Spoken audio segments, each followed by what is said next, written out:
Simchat Beira Shoeva didn't see a celebration. And so this is known to be a very happy celebratory time, and it's so nice to share it together with you. And one of the, I want to thank everyone who helped out, James and Ramona, making the drinks, all my kids, everyone who, Dennis and Myra, everyone who helped, Lawrence and Sarah who came early to help set up. So one of the themes, as Rav Yonah Bookstein gets his guitar set up, and he's going to be sitting here right next to me, and I think he's working the plugs back here. One of the I wanted to just highlight a theme of Sukkot. That the Sukkah, there's a special concept that the Sukkah is supposed to be beautiful. It's not just a mitzvah to sit in a Sukkah, but the Sukkah is supposed to be beautiful. And I mentioned this in a Sukkah last night. And there's also a concept that the etrog is supposed to be aesthetically pleasing. It's supposed to be a beautiful etrog. In fact, the Torah describes it as a pre-eitz hadar. It's a beautiful fruit, something that's pleasing to the eye, something that's shapely, just a beautiful type of fruit. There's also a halacha that hamitzta'er pater min sukkah. It's a special law when it comes to Sukkot that a person who's uncomfortable being in the Sukkah, let's say it's too hot, or there's an odor, or there's too many flies, or no one's giving up their seats, so you have to stand too long. So then you're actually exempt from Sukkah.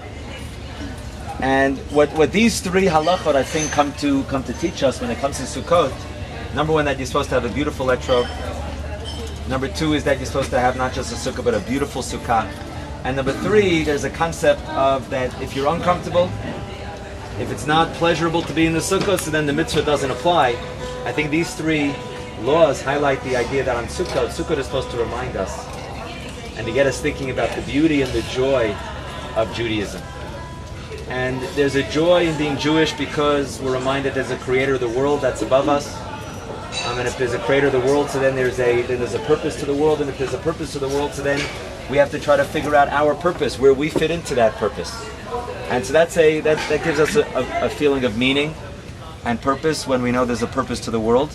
But also, after many days in shul and we're doing tshuva and we're praying and we're asking for forgiveness. Sukkot, I think, through the etrog and the beautiful sukkah and the idea that you're supposed to enjoy the sukkah. And if you're not enjoying the sukkah, so then the mitzvah doesn't apply. It reminds us really the joy of all the mitzvot. And anyone who participates in a Shabbat meal, or you're not supposed to just have food on Shabbat, but delicious food. And you don't just have a talit and tefillin, you have a beautiful talit and tefillin, and you wear beautiful clothing on Shabbat. It's all to get across this idea, hey Jack, this idea of the beauty and joy of being Jewish, and the beauty and joy of being a part of a wonderful community.